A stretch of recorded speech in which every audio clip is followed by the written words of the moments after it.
Hey, how you doing? Welcome back to the ricklessons.com. Now, I got to say, this is the hardest lesson that I've ever demonstrated and am about to go into. This is triple chant in 13, number 1. I would have made this triple chant in 13, number 4, or number 5, or number 10, but it's such a slick chant, and since we're already in 13, and if you've made it this far, pat yourself on the back because you're getting ready to go into something that's going to take you into the next level of independence, odd meter, and playing in triplet. Now, I'm going to perform this in a very simple fashion and explain as I go along. We may have to revisit this specific chant down the road and play it at faster tempos, but right now we're going to take it at a very slow tempo. And speaking of tempo, I have the Tama Rhythm Watch, which they may not make anymore, but I have it so that I could set it at 60 BPM so it can catch every beat in the meter. So if we're in 13, 1, 2, 3, 4, 5, 6, 7, 8, 9, 10, 11, 12, 13, 1, 2, 3, 4, 5, 6, so forth and so on. So now I'm going to play this at 60 BPM so that the click track meets every beat.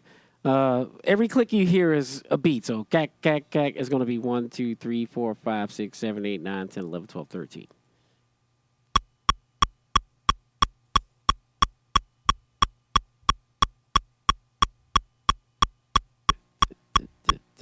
One, two, ready, and.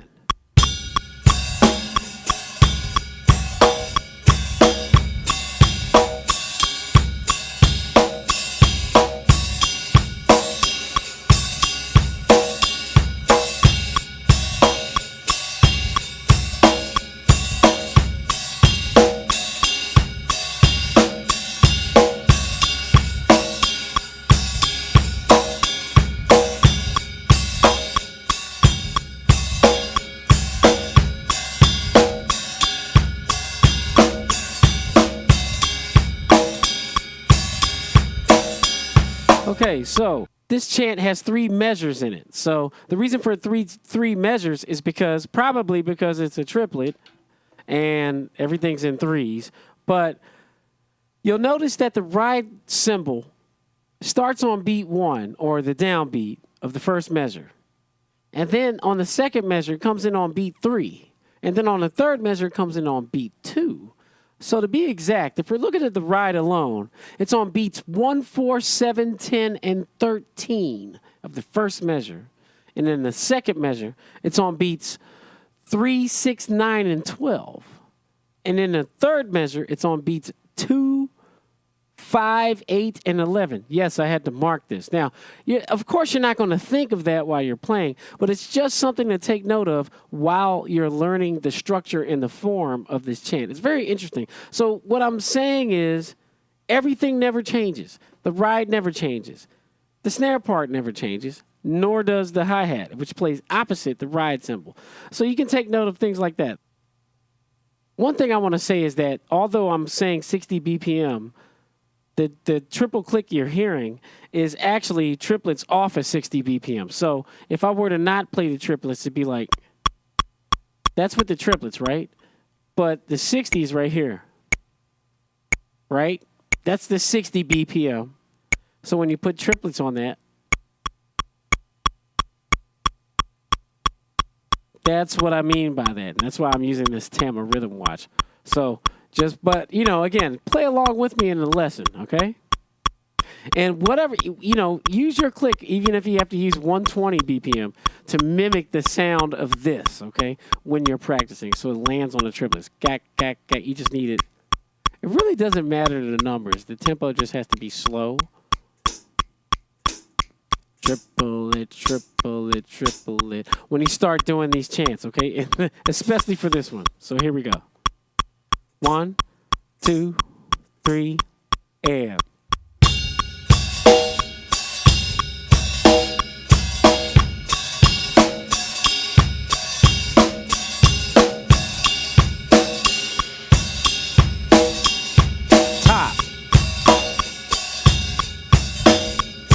Top.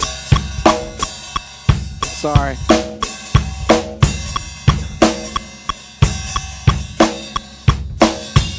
There it is.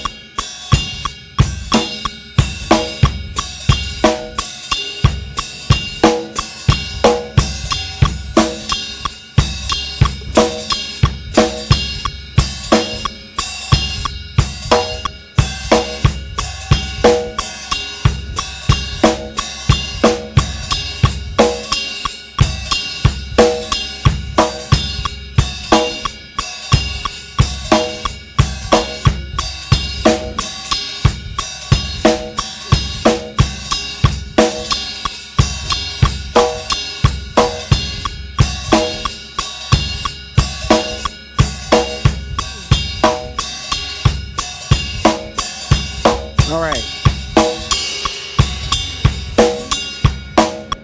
Okay, so we can bring that up a little bit and just play with, see how, after you, of course, after you become comfortable with that, bring it up a little bit. So now let's try it at 80 BPM.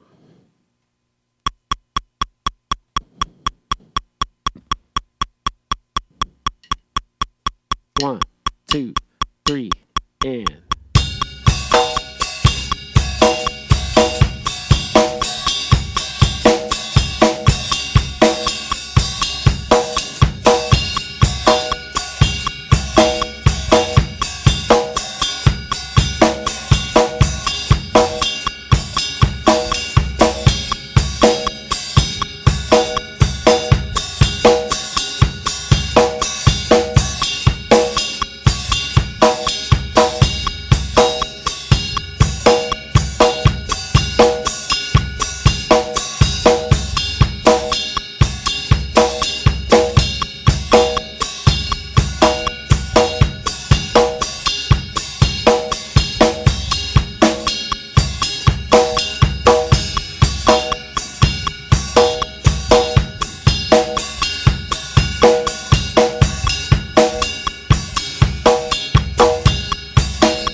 All right, so we'll bring it up more than that.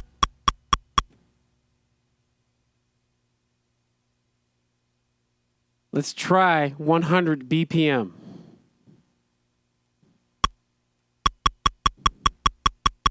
One, two, ready, and...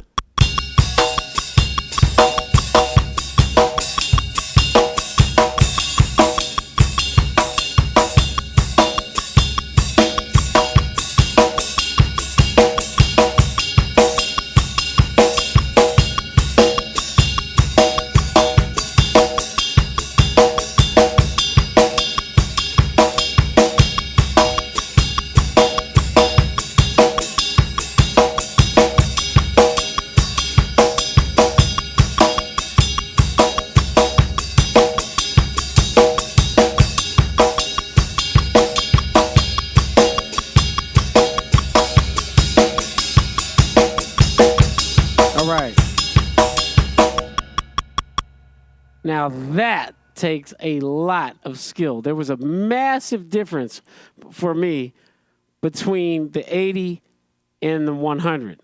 So take your time with this chant, okay?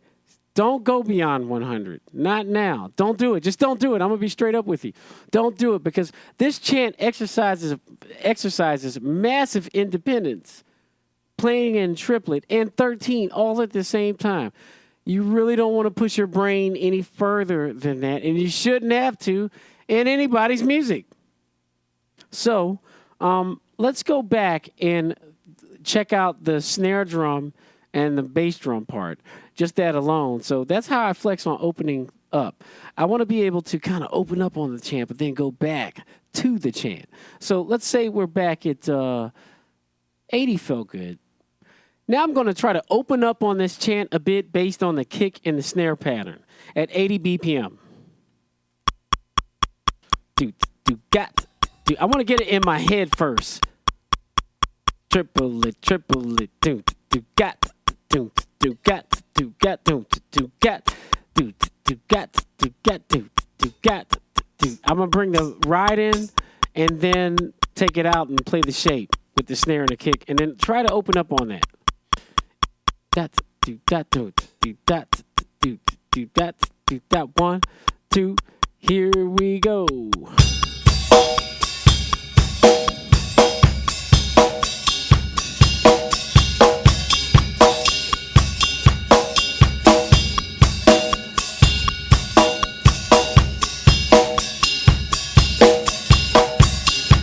All right.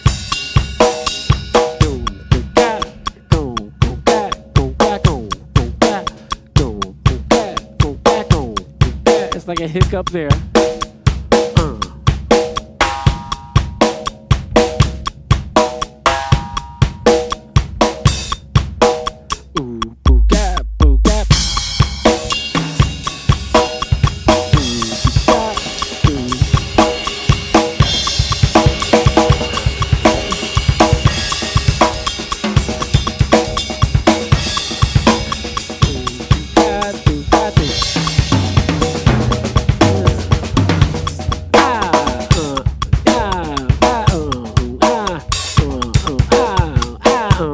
I'm keeping the shape in my head.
All right. So my point is, I left this lesson a little sloppy. You can see my mistakes and the challenges it takes to try to work. This is what it's like for me to work on this chant, and it's very hard. But what you want to do is be able to play something difficult like this and learn how to loosen up on it, and approach it musically. There's nothing better than to add on to your catalog, your personal library of knowing how to do almost anything that's possible out there. And that's why you're here at thericklessons.com. So with this, we will revisit this chant or something close to it soon, but do not go over 100 BPM. If you do go over 100 BPM, then we'll have a contest for the baddest mofo contest or something. But look, this is exercising your independence and playing in triplet and doing something as complicated as 13. And you notice I didn't talk a lot while I played because that's how rough this one is. So take it easy and take my advice and always start slow. See you next time at thericklessons.com.